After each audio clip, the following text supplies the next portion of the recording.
May 6 na batang magkakaibigan ang nangarap na maging treasure hunter at isa sa kanila ay si Cry Andre. Sama-sama silang nagtungo sa Imperial Capital sa Zabrudia para tuparin ang kanilang pangarap. Dito ay kilala ang mga treasure hunters dahil sa pakikipaglaban nila sa loob ng ruins na tinatawag na treasure vaults. Kapag matagumpay na natalo dito ang mga nakabantay na halimaw na tinatawag na phantoms ay may nakukuha namang mga relics na nakatago dito. Isang araw ay pumili si Cry sa recruitment ng isang clan na tinatawag na First Steps. Binubuo ng iba't ibang party ang clan na ito kaya maraming treasure hunters ang gustong mapabilang dito sa kagustuhan na mas lumakas pa. Ilang sandali lang ay kinausap si Cry ng babae na nasa likuran niya na nagpakilala sa pangalang Ruda. Pagkapasok nila ay natanong ni Ruda si Cry tungkol sa Archbrave Party dahil marami ang nakapila dito. Dahil ilang beses nang pabalik-balik dito si Cry ay kilala niya na ang party na ito na pinamumunuan ng Hunter Level 7 na si Ark. Nang matanong naman ni Ruda ang katabing bakanteng misa ay si Greg na ang sumagot sa kanya. Dito pala nakapwesto ang party na orihinal na nagtatag ng First Steps clan na tinatawag na Grieving Souls. Dahil sa taglay na lakas ng bawat miyembro ng party na ito ay kinikilala silang pinakamalakas na party sa capital. Biglang sumigaw ang hunter na si Gilbert sa pagkadismaya na wala pa ding may nagpapakitang miyembro ng Grieving Souls. Hindi nagustuhan ng isa sa miyembro ng First Steps na si Tino ang tono ng kanyang pananalita kaya balak nito na bigyan siya ng leksyon. Dahil ayaw ni Cry na madamay sa gulo ay niyaya niya si Ruda na lumabas muna. Ngunit biglang naramdaman ni Tino ang kanyang presensya kaya dali-dali itong lumapit sa kanya. Tinawag siyang master nito at kinausap din siya ni Ark na saktong napadaan dahil siya pala ang clan master ng First Steps at leader ng Grieving Souls. Nagulat na lang sila Greg matapos silang marinig ang mga sinabi ni Ark. Ipinakita dito ang mga panahong nagsisimula pa lang sila Cry bilang mga treasure hunters. Dahil sa taglay na talento ng bawat isa sa kanila ay mabilis lang nilang natatalo ang mga phantoms na nakakalaban nila. Pero para kay Cry ay ang 5 kaibigan lang niya ang nagtataglay ng hindi ordinaryong kakayahan dahil naniniwala siya na siya ang pinakamahina sa kanilang lahat. Naisip niya na balang araw ay magiging pabigat lang siya kaya nagpasya siya na tumiwalag na sa grupo. Ngunit hindi naintindihan ng kanyang mga kaibigan ang kanyang mga sinabi dahilan para siya tuloy ang napagpasyahan na gawing leader ng kanilang party. Dahil dito ay hindi na siya nakaalis sa grupo hanggang sa maitatag nila ang First Steps. Habang pinagsasabihan siya ni Ark dahil sa pagiging late niya ay sinusubukan naman ni Tino na ipagtanggol siya.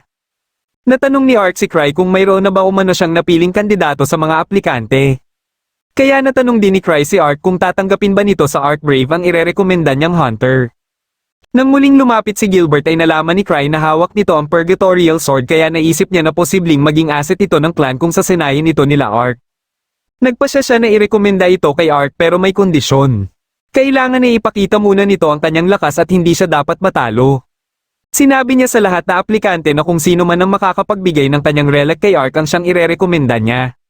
Matapos masalo ni Gilbert ang relic ay hindi niya inaasahan ang sipa ni Tino. Sa kagustuhan ng iba na may rekomenda sa Archbrave ay hindi na nila pinalampas ang pagkakataon. Nagpasya naman si Cry na umuwi na pero dahil sa kaguluhan sa recruitment venue ay nabalita ito kagad kinabukasan mismo ng umaga. Sinabihan niya ang Vice Clan Master na si Evan na si Ark na ang paasikasuhin sa mga nasira at papuntahin sa Explorers Association. Pero dahil siya ang gustong makaharap ng branch manager ay wala na siyang nagawa kundi magtungo dito. Pagkadating niya sa Explorers Association ay kaagad siyang humingi ng tawad sa branch manager na si Garth.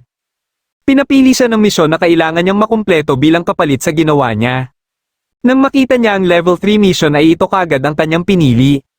Isa itong rescue mission at balak niya sanang ipagawa ito kay Ark ngunit may iba pa palang pinagkakaabalahan si Ark. Si Tino pala ang matagumpay na nakakuha ng relic pero mas pinili nito na hindi sumali sa Archbrave. Dahil wala naman itong ginagawa ay naisip ni Ark na dito na lang ipagawa ang misyon.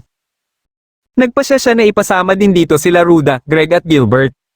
Hindi pa din makapaniwala sila Greg na siya ang clan master ng Steps na kilala din sa tawag na Thousand Tricks. Habang si Gilbert naman ay ayaw talagang tanggapin na katulad ng ni Cry ang kilalang pinakamalakas na hunter sa capital na may hunter level 8. Ayaw nito na makinig kay Cry kaya nagpasya na lang si Cry na tanggalin ito sa grupo ni Tino. Paalis na sana si Cry nang hinamon siya ni Gilbert sa duelo at kung manalo umano siya ay papayag na ito na sumama sa misyon. Dahil si Tino ang leader ng grupo ay ito ang ipinalaban ni Cry kay Gilbert. Ginanap nila ang duelo sa training hall at dahil kampante si Tino sa kanyang kakayahan ay nagpasya siya na hindi gumamit ng sandata. Gamaya din sa kanya si Gilbert at hindi din ito ginamit ang kanyang Purgatorial Sword.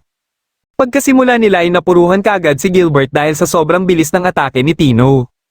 Hindi naman kaagad sumuko na lang basta-basta si Gilbert pero nang sinubukan niyang umatake ay muli lang siyang napuruhan. Dito niya na napagtanto na sobrang laki pala talaga ng kawalan sa kanya ng kanyang espada. Ilang sandali lang ay kinausap siya ni Cry at nagulat siya na alam nito na iniwan niya ang dati niyang party dahil sa laki ng agwat ng kanyang lakas sa ibang miyembro. Naiintindihan siya ni Cry dahil ito din ang nararamdaman ni Cry sa ibang miyembro ng Grieving Souls.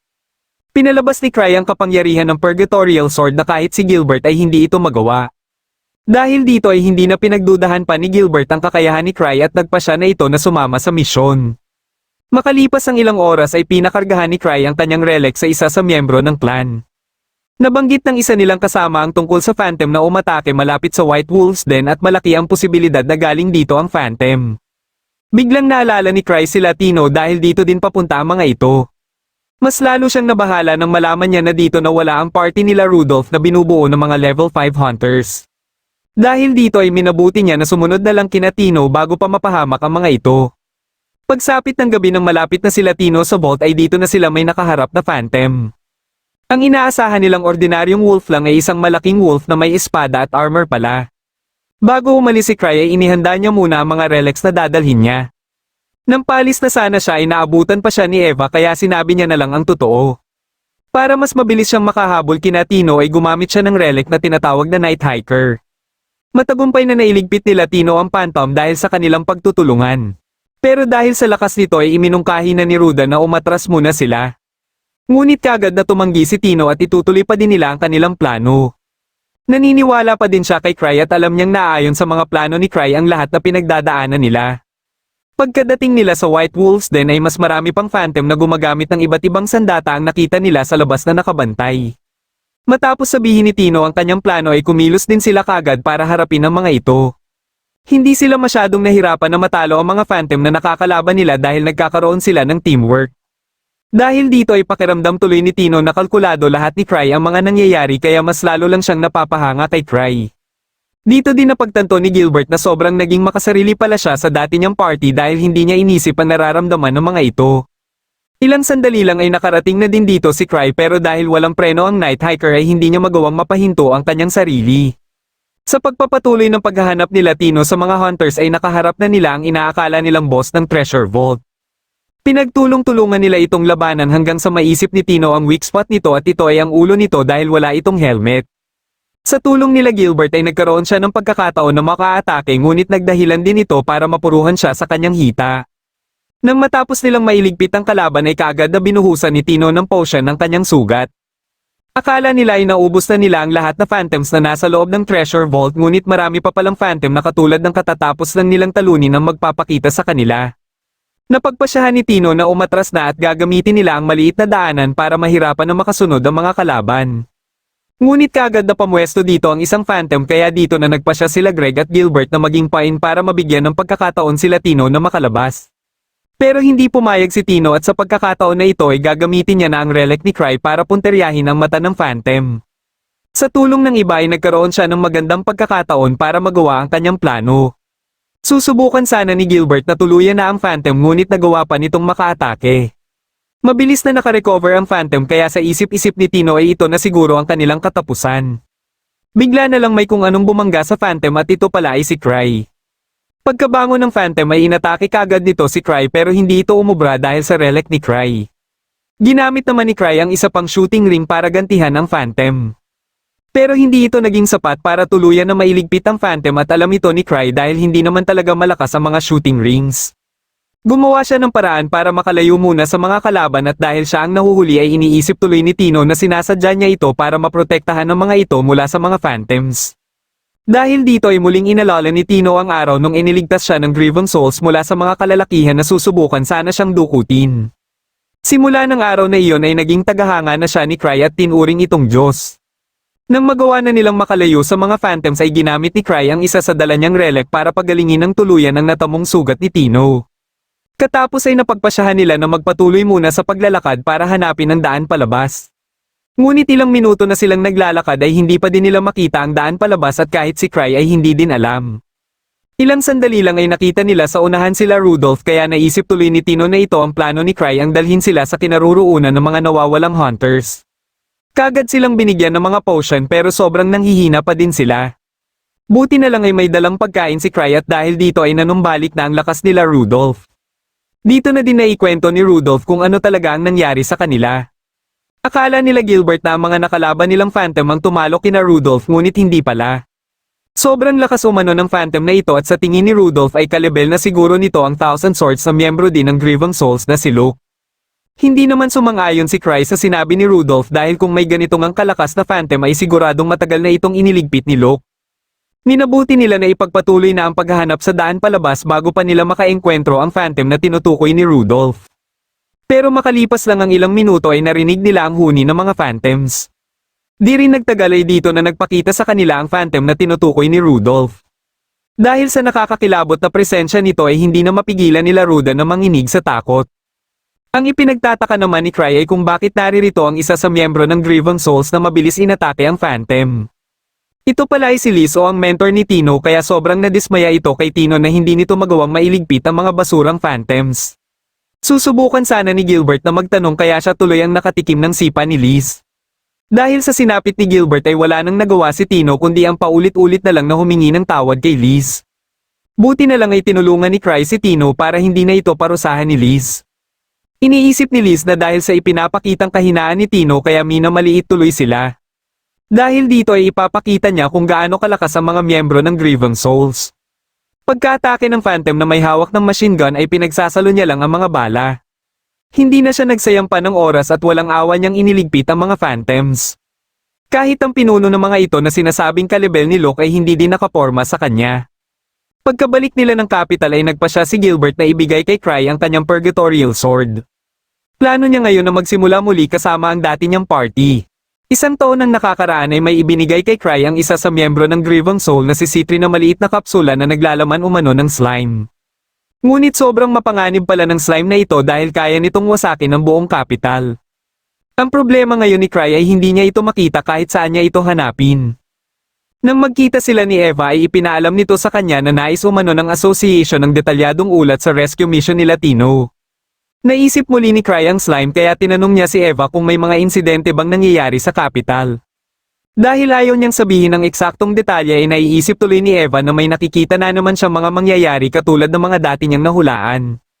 Minabuti niya na puntahan sila Liz at pagkadating niya dito ay nakita niya ang party ni Sven na naghihintay sa labas ng training hall.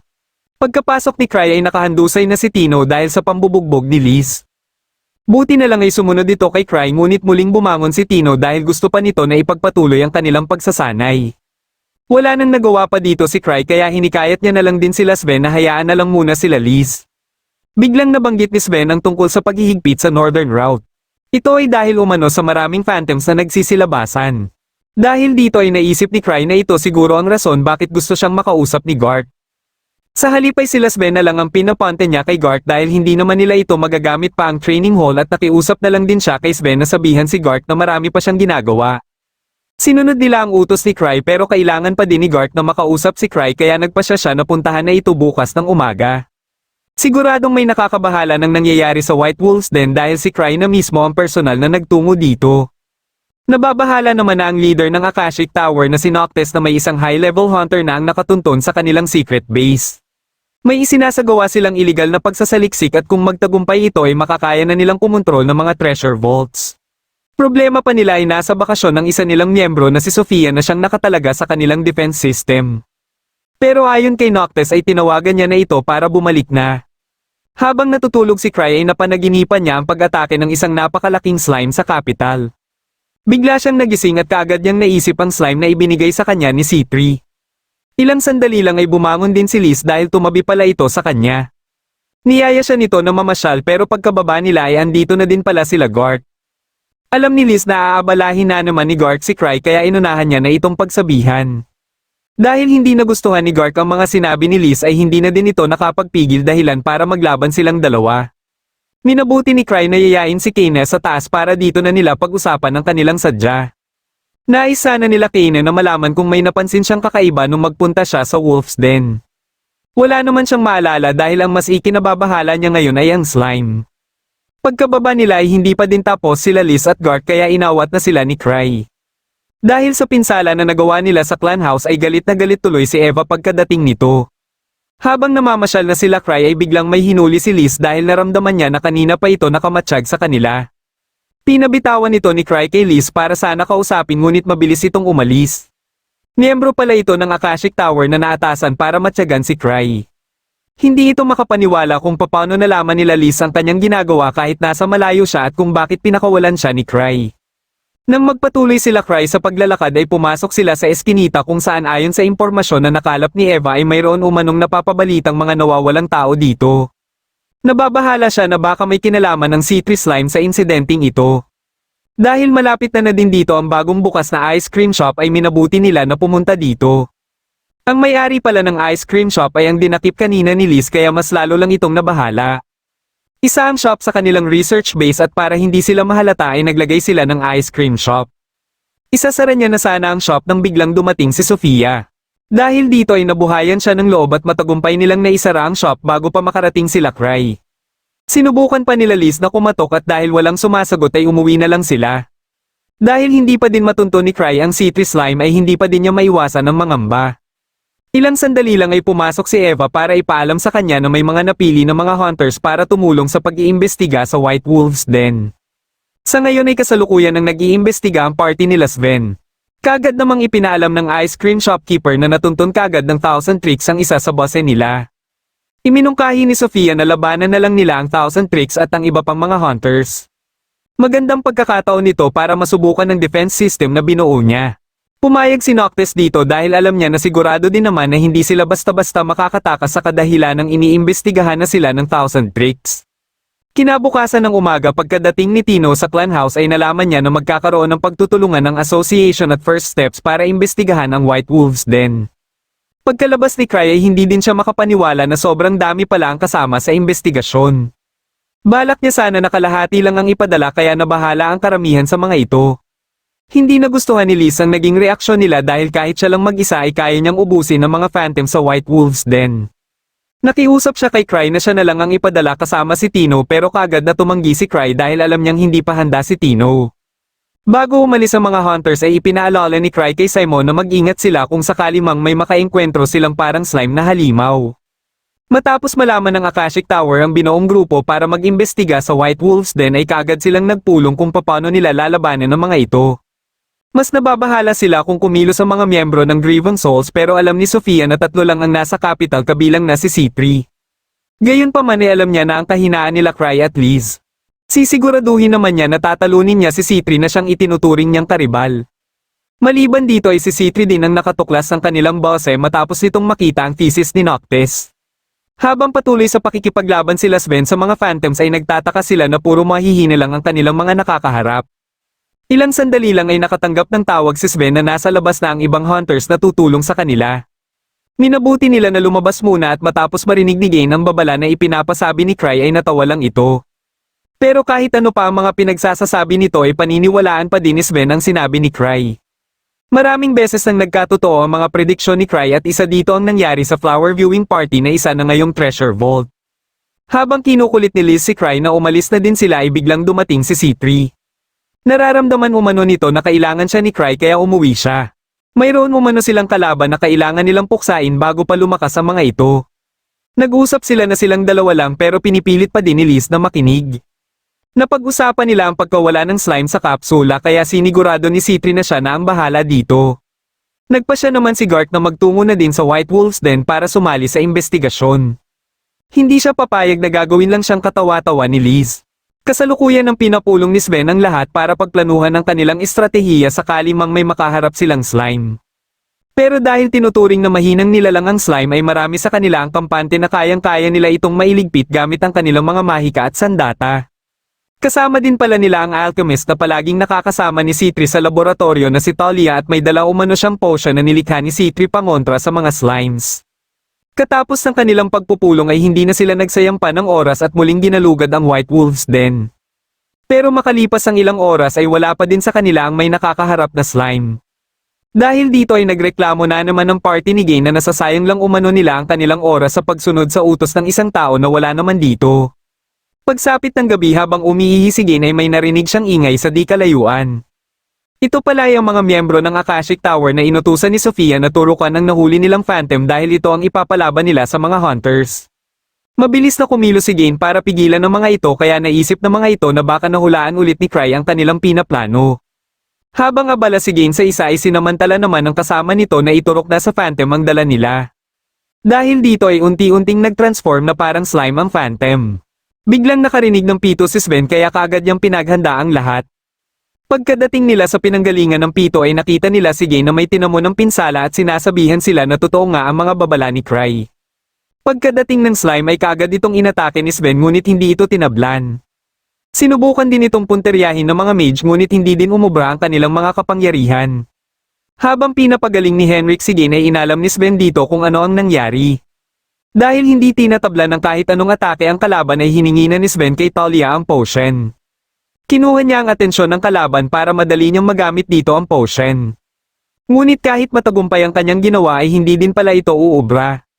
Dito na napagtanto ni Sven na hindi talaga slime ang tinutukoy ni Cry kaya naalala din ni Simon na parang katulad lang sa slime ang sinabi ni Cry. Biglang dumating dito si C3 na may inihanda ng pang-altar sa kalaban. Hinagisan niya ito ng kapsula at pinabasag kay Sven pagkatapat mismo sa mukha. Kagad itong naluso at dito na din nagpakita sa kanila si Garth. Sumabay pala si C3 kina Garth para mabilis siyang makapunta dito. Matapos malaman ni Noctis ang pagkatalo sa Transmogrified Phantom ay naintindihan niya na kung bakit tinuturing ni Sofia na karibal si C3. Para mas maintindihan nila Sven ang nangyari sa Phantom na nakalaban nila ay ipinaliwanag ni C3 sa kanila ang lahat kabilang na din ang tungkol sa Akashic Tower.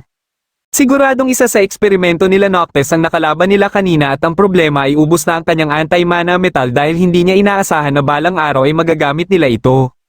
Gayunpaman ay gagawa pa din siya ng paraan para pigilan ang pinaplano ng Akashic Tower. Ipinag-utos ni Sofia na ipadala isa-isa ang mga Transmogrified Phantom sa kinaroroonan nila C3 na siyang ipinagtataka ng ibang miyembro. Hindi sumang-ayon si Flick sa pinaplano ni Sofia at ipapakita niya dito kung paano makipaglaban. Dahil dito ay ipinag-utos niya na paatakihin ng sabay-sabay ang mga Transmogrified Phantoms. Sinubukan nila C3 na tanungin ang kanilang mga bihag kung saan nagtatago si Noctis. Pero kahit anong gawin nila ay ayaw talaga magsalita ang mga ito. Di nagtagal ay nakarating na sa base nila ang isang Transmogrified Phantoms na pinakawalan nila Flick. Habang sinusubukan itong labanan ng ibang hunters ay dumating din ang isa pa sa mga ito. Iminungkahi ni Sven kay C3 na umatras muna sila ngunit may natuklasan pala si C3 na isang pagkakamali ng Akashic Tower. Ipinatigil niya sa mga mage ang pag-atake sa mga Phantoms at dito na naglaban ang mga ito. Dahil may malakas na mana material ang mga Transmogrified Phantoms kesa sa mga hunters ay ito ang dahilan bakit inaatake nila ang isa't isa. Biglang may nagpakita na isa pang Transmogrified Phantom at sumali din ito sa labanan ng dalawa. Hindi lang sila ang naglaban-laban dahil lahat na pinakawalan nila Flick ay pare-pareho lang ang ginawa. Napatanong si Talia kung bakit kaya hindi nila ipinadala ang mga ito ng isa-isa at nagulat na lang ang mga bihag matapos siyang makita ng mga ito. Galit na galit si Noctis sa ginawa nila Flick at wala nang nagawa sila Flick kundi humingi na lang ng tawad. Dito na ipinaliwanag sa kanila ni Sofia kung bakit nag-utos siya na isa-isa lang dapat ang ipapadala. Mas mahirap na ang sitwasyon nila ngayon dahil hindi lang si C3 ang kasama ng mga hunters kundi pati din si Garth. Gayunpaman ay hindi pa din sila aatras at gagamitin na nila ngayon ng mga Malice Eaters. Napili ni Sofia si Flick para pangunahan ng pagsalakay gamit ang mga Malice Eaters at pagkakataon niya na ito para magpasikat.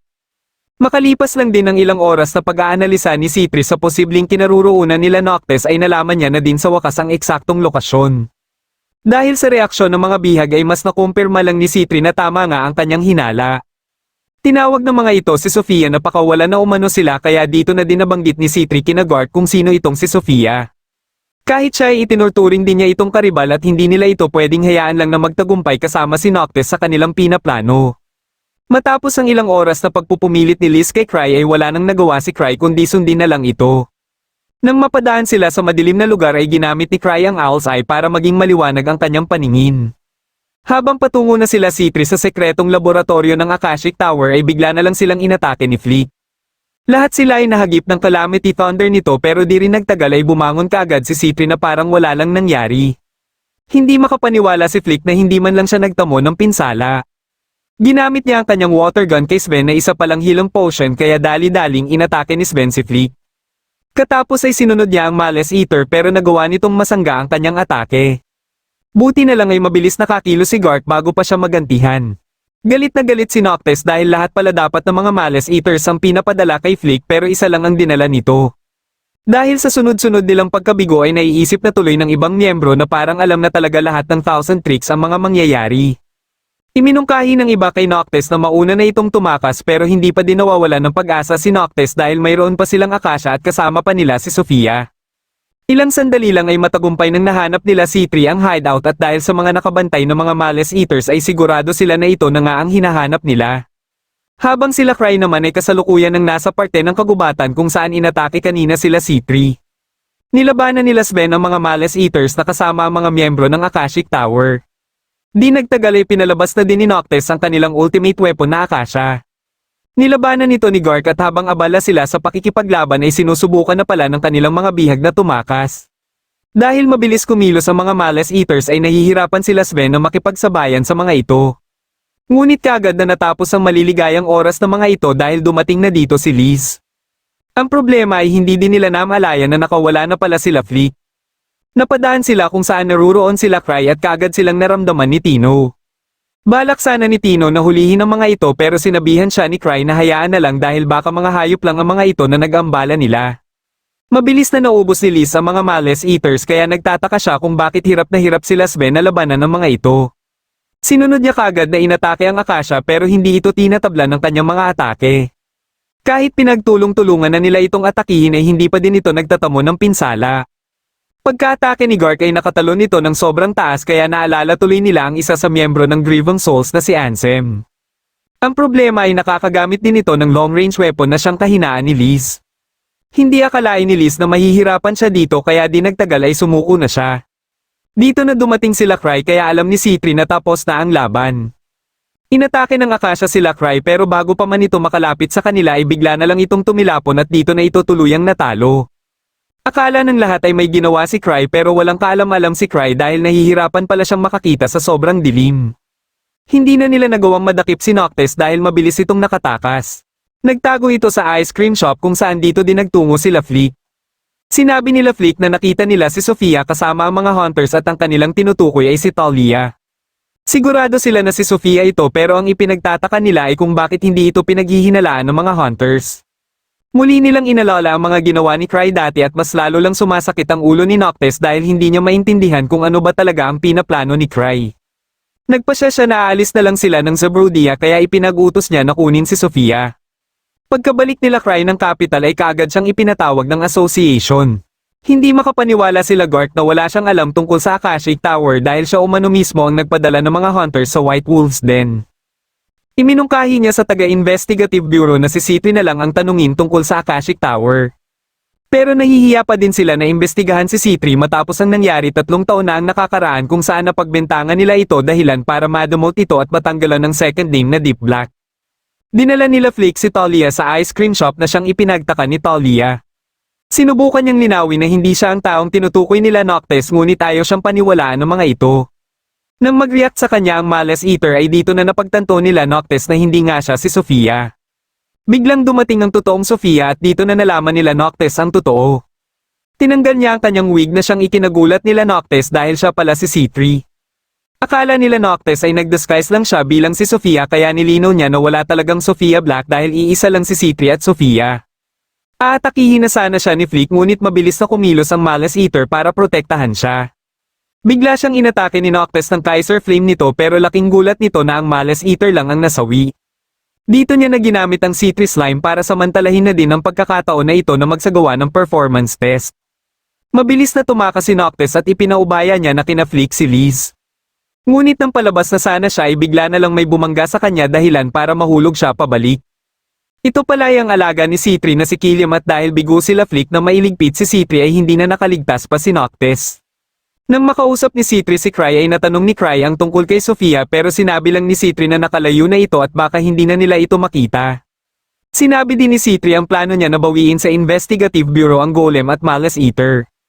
Hindi masyadong narinig ni Cry ang sinabi ni C3 at ang pagkakarinig niya sa Eater ay water. Nakipagpulong sila sa association kasama na din ang mga miyembro ng Investigative Bureau para pag-usapan ang tungkol pa din sa White Wolves Den. Nang mapag-usapan na nila ang mga nakumpiskang item ay sinamantala ni Cry na hilingin kung pwede nilang mabawi ang Akasha Golem at ang isa pa na parang tubig. Nang tinanong siya kung ano ang gagawin niya dito ay sinabi niya na para inumin na siyang ikinagulat nila Garth. Dito lang niya napagtanto na hindi pala ito tubig kundi isang halimaw. Nang matapos ang kanilang pagpupulong ay kinausap muna siya ni Garth habang kinukuha ni C3 ang Malice Eater. Nabanggit ni Garth ang tungkol kay Arnold Hill na siyang leader ng party na Fallen Fog dahil kasalukuyan itong nasa capital. Isa itong level 7 hunter at bukod sa palayaw nitong Crashing Lightning ay kilala din itong Dragon Slayer. Hindi naman nababahala dito si Cry dahil isa din naman siyang Dragon Slayer.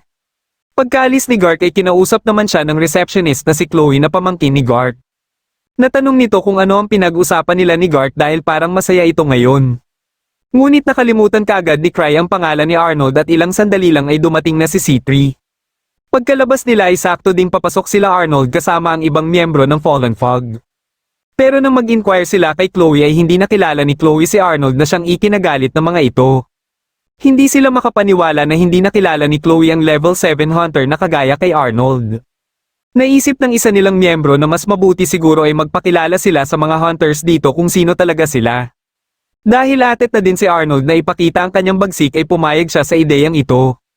Pagka-uwi nila Cry ay natanong ni Cry kay C3 kung kailan kaya uuwi si Lucia na isa ding miyembro ng Driven Souls dahil kailangan niya nang magpakarga ng kanyang mga relics. Buti na lang ay may naisip na paraan si C3 para makakarga ng kanyang mga relics nang hindi niya nakakailanganin pa si Lucia. Pinagtipon ni C3 ang ibang hunter lalo na ang mga mage dahil magsasagawa umano sila ng special anti-mage training technique. Sinabi ni C3 na kung gagawin nila ang training na ito ay baka maging kasing lakas din nila si Lucia. Dahil sa nakakaintrigang offer na ito ay lumapit kay C3 ang dalawang miyembro ng Starlight Party na sila Lapis at Chris. Isa silang unique party na binubuo ng mga demi-humans na tinatawag na Noble Spirits. Kahit sila Lapis na mga Noble Spirits ay kinikilala bilang espesyal si Lucia dahil sa nag-uumapaw na magical talent nito. Nagboluntaryo si Marietta na isagawa ang training at ang gagawin niya ay kargahan ang relic. Matagumpay niyang nakarga ng isang relic pero sobrang laki ng mana ang nabawas sa kanya. Kaya habang kinakargahan niya na ang iba pang relic ay bigla na lang siyang nawala ng malay. Pero ayon kay C3 ay natural lang ito at pagkakataon nila ito para mapalakas ang kanilang mana ng ilang porsyento. Sa tingin nila Chris ay imposible ito kaya inilabas niya ang isang uri ng potion at ipinatak kay Marietta. Naging patunay sa kanyang mga sinabi ang naging reaksyon ni Marietta. Nakaisip siya ng paraan para mapapayag sila Chris at matagumpay niya itong nagawa. Sumubok na din ng iba kaya naging matagumpay ang kanyang plano na makargan lahat ang mga relics ni Cry. Nagpa siya si Cry na ipagdiwang nila ang pagbabalik nila Liz at C3 ng ligtas mula sa misyon. Isinama din nila si Tino at pagkadating nila sa bar ay nagkaroon ng pastahan sila C3 at Liz. Dahil sa potion na inilalagay ni C3 sa inumin ni Liz ay mabilis itong nalasing. Pero ilang sandali lang ay naisip ni Cry na ipainom naman kay C3 ang inumin na nilagyan nito ng potion. Dahil dito ay nalasing din ito kagad dahilan para maalala nito ang utang ni Cry. Andito din pala ang Fallen Fog na sinisimula ng magpakilala sa mga nandito. Dahil masyado silang naging mayabang ay naisip nila Liz kung uubra ba ang mga ito sa kanila. Humingi sila Arnold ng inumin at babae kaya kaagad na lumapit sa kanila si Liz. Pero sinabihan lang siya ni Arnold na umuwi na lang kaya binuhusan niya ito ng dala niyang inumin. Katapos ay dito niya na sinimulan ng kanyang pag-atake at walang kahirap-hirap lang niyang binugbog ang mga ito. Kinabukasan ng umaga ay nagpa siya sila Arnold na maghihiganti sila kay Liz. Kinausap nila si Chloe para alamin kung sino ang babae na nambugbog sa kanila sa bar. Dumating dito si Garth at dahil nabalitaan niya na din ang nangyari kina Arnold ay inasar niya ang mga ito.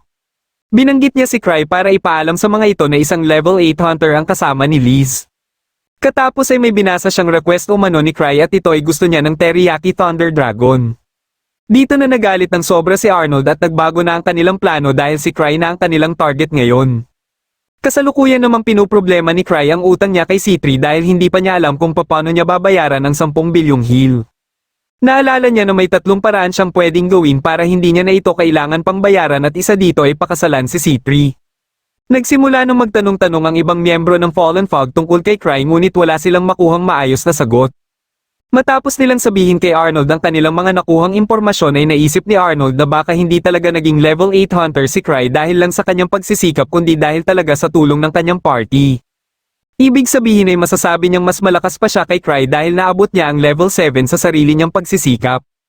Kaya ipapakita nila ngayon sa buong capital kung paano niya tatalunin ng isang level 8 na hunter. Makalipas ang ilang oras ay bumisita si Tino kay Cry kaya naisip ni Cry na yayain ito na kumain ng matamis. Habang naglalakad na sila patungo sa pupuntahan nila ay saktong nakita sila nila Arnold. Hindi na nagpaligoy-ligoy pa sila Arnold at kagad na hinamon sa laban si Cry. Ayaw sana ni Cry na patulan ng mga ito pero dahil pinipilit siya ay pumayag na lang siya. Dinala niya ang mga ito sa mataong lugar sa pagbabakasakali na baka may mapadaan na miyembro ng kanilang clan. Nakiusap si Tino sa kanya na ito na lang umano ang humarap kay Arnold at kaagad naman siyang pumayag na siyang ipinagtaka ng lahat. Pagkasimula ng kanilang laban ay makikita kaagad ang agwat ng kanilang lakas dahil kahit anong gawing atake ni Tino ay madali lang itong sinasangga ni Arnold. Ilang sandali lang ay napuno na si Arnold kaya gumanti na siya. Dahil dito ay napilitan na si Cry na gamitin ang kanyang Tier Ants order na ni-request niya kay Lucia. May gravity magic ito kaya may kakayahan itong mapasuko ang mga malalakas na hunter nang hindi sila kailangang iligpit. Sa sobrang lakas nito ay wala nang nagawa sila Arnold kundi lumuhad na lang. Bago umalis sila Cry ay sinabihan niya si Arnold na kung nais pa nitong makipaglaban muli sa kanya ay kailangan muna nitong talunin ng ibang malalakas na miyembro ng kanilang clan. Matapos nilang kumain ni Tino ay nagpasya siya na kausapin si Chloe para linawin ang maling akala nila Arnold na siyang dahilan bakit galit ang mga ito sa kanya. Gusto niyang sabihin ni Chloe sa mga ito na hindi niya na kailangan ng Thunder Dragon dahil mas masarap naman ang teriyaki chicken. Gusto din niyang sabihin na hindi niya kakalimutan ng mga ito hanggat makalimot siya. Tinanong ni Chloe kung ano ang tingin niya kay Arnold bilang isang level 8 hunter. Naalala niya na hindi ito naging interesado kay Liz kaya sinabi niya na sa tingin niya ay mas gusto nito ang may matataas na bundok. Kinabukasan mismo ng umaga ay sinabi kaagad ni Chloe kina Arnold ang mga sinabi ni Cry. Pero imbis na maayos ang hindi nila pagkakaunawaan ay mas lalo lang nagalit sila Arnold. Mas lumala pa ito nang sinabi ni Chloe na isang level 7 hunter umano si Arnold na mahilig sa bundok. Pagkabalik nila sa kanilang tinutuluyan ay mas lalo lang silang naguguluhan kung ano ba talaga ang gustong mangyari ni Cry. Ilang sandali lang ay dumating ang isa nilang miyembro na galing sa mga party na kailangan umano muna nilang talunin bago nila makalaban muli si Cry. Pero pare-pareho lang ang sagot ng mga ito at pinayuhan lang siya na wag umanong seryosohin ang mga pinagsasabi ni Cry. Dahil dito ay nawala na sila ng gana kaya iminungkahi na ng isa kay Arnold na tigilan na lang nila si Cry at pagtuunan na lang nila ang magaganap na auction. Pumayag na lang si Arnold na palampasin si Cry pero sa pagkakataon lang na ito. Kasalukuyan namang nasa shop ni Mathis sila Cry para ipakita ang relic na nakuha ni Tino. Dahil maraming nagre-request kay Mathis na mag-appraise sa mga item na isasali sa auction ay sinamantala na din ni Cry ang pagkakataon na ito na tingnan ng mga ito at baka may magustuhan siya. Hindi na nakatanggi pa sa kanya si Mathis pero binigyan lang siya ng ilang minuto. Ilang sandali lang ay may nakita siyang maskara kaya naisip niya na baka isa din itong reversible face katulad ng ginagamit niya dati na sinira ni Liz. Gusto niya ang ganitong relic dahil mababago nito ang kanyang mukha at makakakilos na din siya ng normal. Tinanong niya si Mathis kung sino ang nagmamayari nito dahil bibilhin niya ito ng personal. Ang problema ay wala siyang pera kaya kailangan pa niyang mangutang. Pagkabalik nila ay naabutan pa nila ang bisitang noble ni Ark na si Eclair. Hindi maganda ang tingin ni Eclair kay Cry dahil may mataas na level si Cry kumpara kay Ark kahit mukha naman itong mahina kay Ark. Pero kahit anong hindi magaganda ang sabihin niya kay Cry ay hindi siya sinasagot ni Cry. Pagkaalis ni Eclair ay hindi na pinalampas ni Cry ang pagkakataon na umutang kay Ark. Pero dahil wala siyang masabing magandang dahilan bakit siya umuutang ay hindi siya pinautang ni Ark. Sinubukan niyang mangutang kina Sven ngunit hindi din siya pinautang. Kumalat sa buong capital ang ginawa niyang pangungutang para lang bumili ng isang relic kaya naisip ng karamihan na siguradong isa itong makapangyarihang relic. Dahil wala na siyang ibang mauutangan ay napilitan na siya na mangutang muli kay C3. Pero si C3 mismo ang makikipagnegosasyon sa may-ari ng relic dahil magaling umano siya sa negosasyon. Pagkadating ng may-ari ay dito lang nalaman ni Cry na sila Arnold pala ang may-ari ng relic. Dahil dito ay naisip nila Arnold na pahirapan sila Cry sa negosasyon. Sa ngayon ay hindi pa alam nila Arnold ang nagagawa ng maskara pero naisip niya na baka may alam sila Cry kaya tinanong niya si Cry. Pero hindi din ito masagot ni Cry at may hinala lang siya na mapanganib ang maskara. Hindi naman kagad nagpadala si Arnold sa mga sinabi ni Cry hanggang sa maisip niya bigla na baka ang plano talaga ni Cry ay hayaan sila na itago lang ang maskara para sila ang malagay sa panganib. Dahil dito ay ibinente niya na lang ang maskara sa halagang 10 milyong hil. Kagad na pumayag sila C3 dahil mas mababa ito kumpara sa inihanda nilang budget pero nang babayaran na sana nila si Arnold ay nakialam sa kanilang usapan ng ibang hunter na gusto ding bilhin ang maskara. Nagpataasan sila ng presyo at kahit si Eclair ay sumali din dahilan para mabigo sila Cry na mabili ito dahil sa huli ay isinoli pa din ito sa auction. Pero dahil ayaw magpatalo ni C3 ay pinilit niyang makalikom ng 750 milyong hil dahil sasali sila sa auction. Hindi sumang-ayon si Eva sa pinaplano ni C3 kaya nagkaroon sila ng sagutan. Sa huli ay natalo pa din si Eva at hinayaan niya na lang sila C3 at Cry. Minabuti nilang dalawa na makipagkita kay Eclair para alamin kung ano ang rason bakit gusto nitong bilhin ang maskara dahil sa pamamagitan nito ay malaki ang tsansa nila na manalo sa auction. Pero pagkadating nila sa mansyon nila Eclair ay hindi naging maganda ang pakikitungo nito sa kanila sa kadahilan ng ayaw pa din itong matanggap na mas mataas ang level ni Cry kaysa kay Ark. Sinabi ni C3 na may 200 milyong hil lang sila at kung magagawa ni Eclair na gumastos ng mas mataas pa nito ay tatanggapin nila ang kanilang pagkatalo. Pagkaalis nila ay kagad na kinausap ni Eclair ang kanyang ama para ipaalam ang kailangan niyang pera. Dahil ayaw ng kanyang ama na matalo si Eclair at madungisan ang House of Gladys ay sinuportahan siya nito.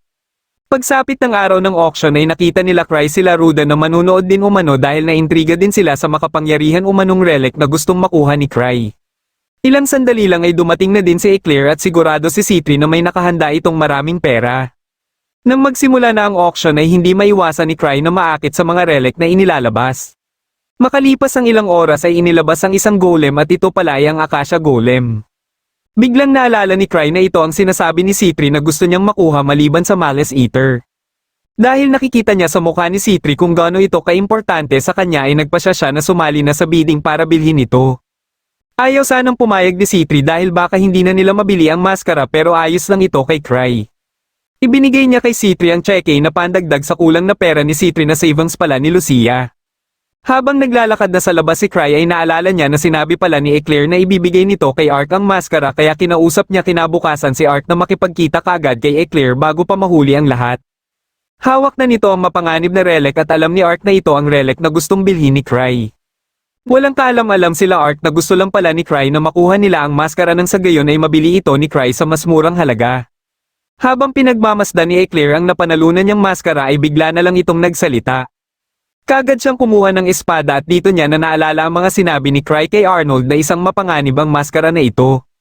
Pagkadating nila Ark sa mansyon ay nakaharap nila ang ama ni Eclair. Ilang sandali lang ay may narinig silang pagsabog kaya kaagad silang kumilos para magtungo dito. Ito pala ay si Eclair na inatake ang mga kawal dahil kinokontrol na ito ng maskara. Matapos nitong ihagis sa kanila ang hawak nitong kawal ay dito na ito kinausap ni Ark. Hihinahon na sana ito ngunit nakita nito ang espada ni Ark kaya naalala ni Ark ang payo ni Cry. Dahil dito ay napilitan na siya na gumamit ng kanyang sandata para pigilan si Eclair. Habang tuwang-tuwa sila Arnold sa 200 milyong hil na nakuha nila sa auction ay nagpakita sa kanila sila Liz at C3. Gusto ng mga ito na makihati sa 200 milyong hil dahil si Cry naman ang rason bakit tumaas ang halaga ng maskara. Pero hindi nila ito hihingin dahil may ibebenta silang antidote sa halagang 110 milyong hil. Dito na sinabi ni C3 na nilagyan niya ng laso ng mga ininom nila Arnold kanina.